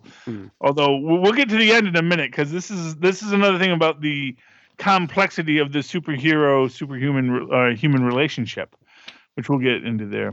But he talks, and so he talks to Rage. Yeah, and Rage is but nothing's gonna change, and we need to stand up, and he's like, "What are you gonna do, Captain America?" So what does Sam do? He becomes the superior Spider-Man. He gets a tiny implant implanted in him. So basically, so what? Basically, all the birds are his eyes now. Well, yeah. So what he did what the superior Spider-Man did. Is he put out a bunch of bots to monitor everyone in the city at all times, creating an iron circle, as they say in England, of CCTV cams. but in this case, like super powerful ones. And in this case, it's every bird in the city feeding through Sam's brain to a thing to keep an eye on everyone. Mm-hmm. And think about that for a minute, that Captain America is watching you with the eyes of every bird in New York City. That seems a little bit of a violation of privacy, don't you think? Oh, yeah. That's not going to blow up in his face. No, well, I mean, but this is the thing. This is the thing about... This is why Tony Stark was right the first time, why he's wrong the second time. Because he was right the first time because if you just go and be all superhuman-y at everybody, eventually people are not going to like what you're doing. Uh-huh. And they're going to come back and they're going to destroy you. And why he's wrong this time is you still have to deal with the world as it is. There's a guy who can see the future. And either we control the guy who sees the future or someone else will and will not be as trustworthy. Yes. When they did have the first Civil War, what if Cap and Tony had actually talked for 5 minutes? But they actually came to the realization, like, look, everyone trusts you, Cap. So let's put you in charge. You're the guy who's going to know everyone's identity and no one else will. And, and we'll work together, use this data and use this knowledge to work together to make ourselves a better world. And, and thus they do. Now, of course, at that point, when New Cap was Hydra.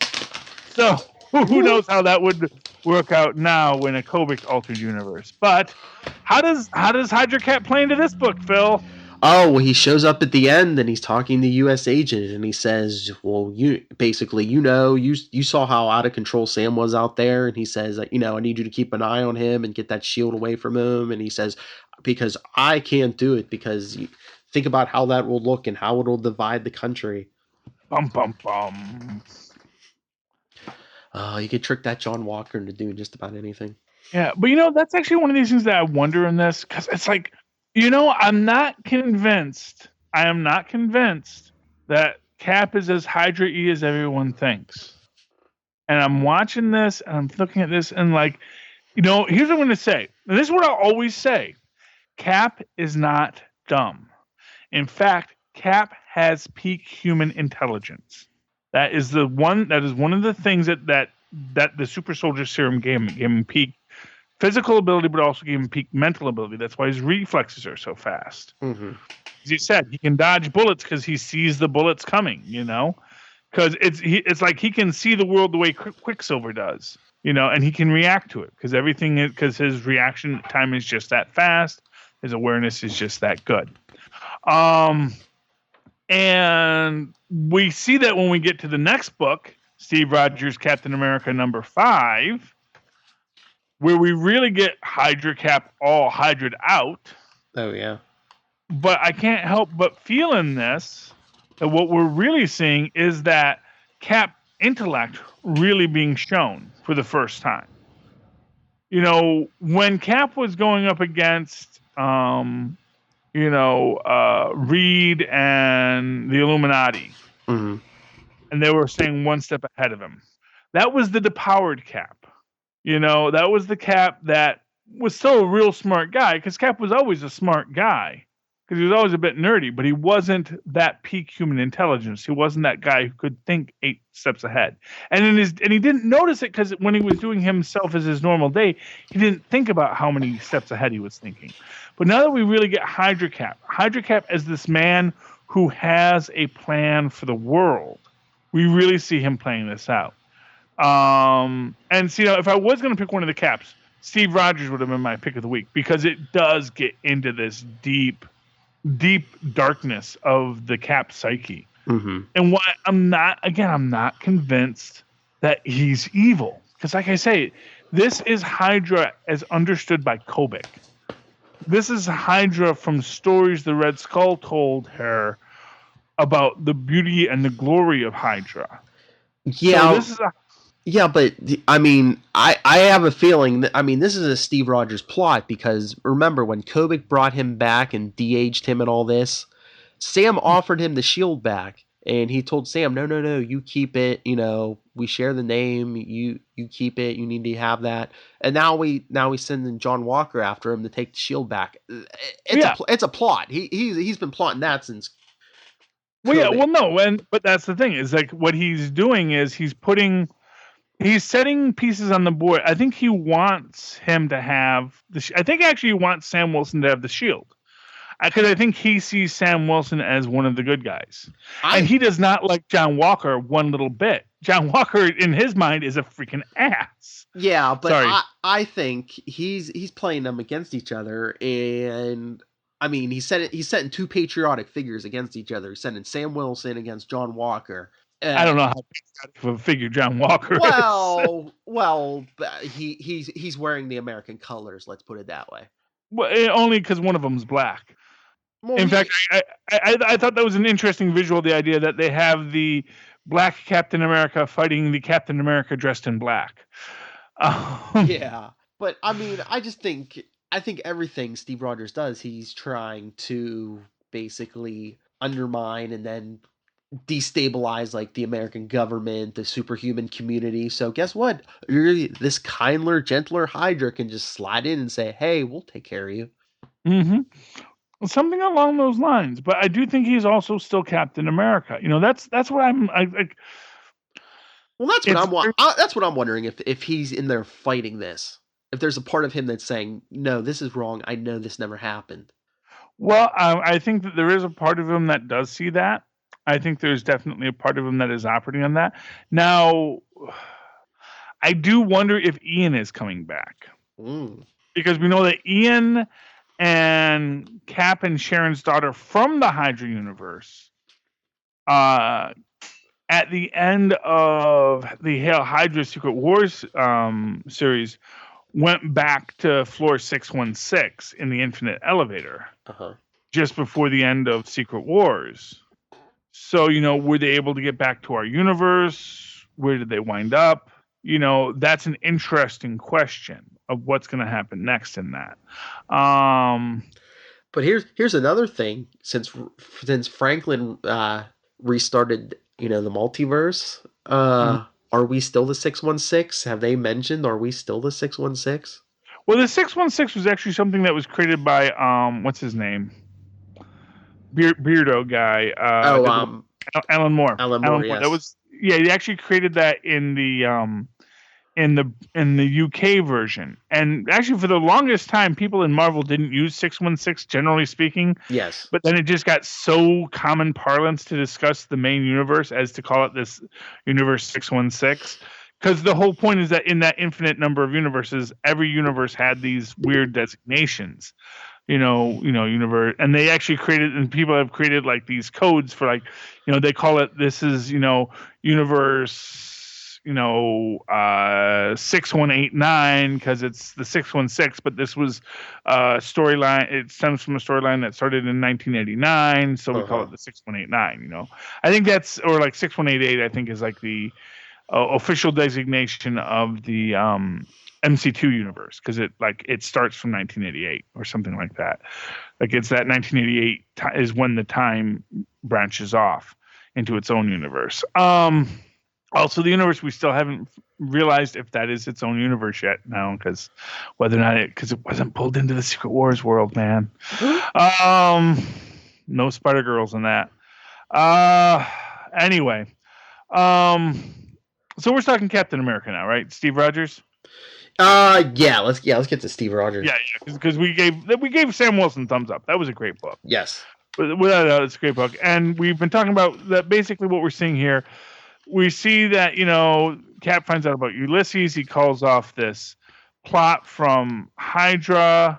Then we get into this little thing where they're trying to figure out, well, how can we thwart the Inhuman? And that's when Cap realizes, so first he's going to go kill the Inhuman, then he realizes that Tony shows up, and they realize, well, what if we created, they're trying to figure out, well, how does his powers work? What does his powers do? He says, well, maybe it just looks for big threats. So they think, well, how could we create the biggest threat ever? Send a note to Bruce Banner. Yeah, saying, "Hey, Banner, we just came across these crazy little gamma things. What would you want to do with this? What you gonna do with this?" And this is why Banner started experimenting on himself, because Banner is stupid. And that one panel of She-Hulk, she looked a little gray. Which one? Let me see here. After the panel after Hawkeye in court. Oh yeah. No, very gray, very gray. Yes. Yeah, no, we're definitely getting gray She-Hulk. Ms. Fix-It is coming to the Marvel Universe. I'm so looking. Jolene Fix-It. Well, just Joe without the E. Joe Fix-It. Oh yeah. She's gonna fix it.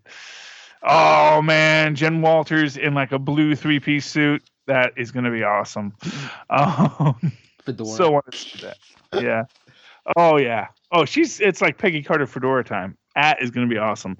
But we basically realized that Cap is manipulating everyone. But then when Allison Green gets captured, and they're like, "Oh, it's a Hydroplot." It's like, yeah, it's totally a Hydroplot, isn't it? And then he's like, there was no Hydroplot. What are they talking about? We weren't going to do that. And basically, Red Skull wants Ulysses to be his thing, but of course, Cap is already plotting against Red Skull. We know. Yes. And then we cut back to the past with Whitehall and Fernhofer, who looks a lot like Dr. Faustus. Yes, thank you. Yeah. I don't know I don't know if Faustus's original name was Fernhofer or not. Maybe that I'd have to get my Marvel handbook on Dr. Faustus to figure that out. But and we found that she's basically a Crowley devotee. And we see that there's a whole group of orphans that have been being made ready to be this next super soldier. Blah blah blah blah blah. Back to the fight, and then Cap says, I was trying to control history. I should have realized history had plans for me. And then we see, him being killed by Miles. And of course, we did see, from, I forget which book it was, where they basically explained afterwards that everyone just let Miles go. I think that might have been, that was Captain Marvel. That basically, we couldn't deal with it, Uh-huh. We had too much stuff on our plate, and so again, you just let Miles go. It's like, yeah, we did, because what were we gonna do? What are we holding him on? It's like Ulysses had a vision. We can't, and which gives to the difficulty of Carol's position, which is like, yeah, Ulysses had a vision. That does not mean we have to act on it, which is why, again, Carol's trying to be intelligent. Carol's trying to think this stuff through. Nobody else is. We feel you, Carol. I'm totally Team Carol, man. I'm telling you. Okay. 2 hours later. Oh, yeah. All right, one last thing. By the time you hear this, it'll already be over. But for this week's Super Connectivity, we're going to be part of the online Southgate Media Group marathon. But you'll hear it as a regular episode. So you'll be able to listen to Charlie Esser perform live. Yes, or you can listen to it live, although you won't know it now. But if you're watching our social media feeds, you'll get the links to the podcast marathon with the opening up of Super Connectivity. You won't hear, and you might not hear it live, but it will be recorded live. So I assume we're broadcasting live, aren't we? Or is that just? Yeah. No, we're broadcasting live. Like I think anyone can jump on and comment. I believe. I think it's like the last one we did. Yeah.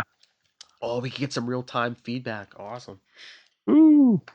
All right. Well, if you want to discuss any of these Marvel comics, the big, huge, whopping pal this week, or even just let us know about our live performance when you hear it, you can email us, marvelroundup@gmail.com. Facebook is only Marvel Roundup. Twitter is @Marvel_Roundup. And we're even on Instagram, Marvel Roundup. Charlie, where can people talk to you?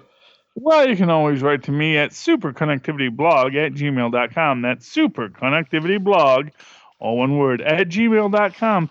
And of course, follow me on Twitter as I live tweet things when I get around to it. At Charlie Esser, that's CharlieEsser. Look for the 2 E's in the middle for quality. All right, and you can always talk any Marvel or DC with me, nightwingpdp@gmail.com. On Twitter, I am at nightwingpdp, and make sure to check out the upcoming Legends of DC podcast with myself, Charlie Esser, and a bunch of our friends talking all the CW DC shows. Yeah, Purdue. That's right, Charlie Esser talking DC. I love DC, man. That's against DC, man. They cool. They're cool. Oh, we need to isolate that soundbite and send it to Lilith. I love DC. All right. Well, let's get out. Like you said, I think it's probably been 2 hours. Let's get out of here. So, like I said, you'll hear some live super connectivity. Come back next week. I didn't even look at the list, but I'm sure it's probably a big one again. But until then, I all got books, so yay. But until then, watch out for landmines and Marvel annuals, I guess. Good night. Good night.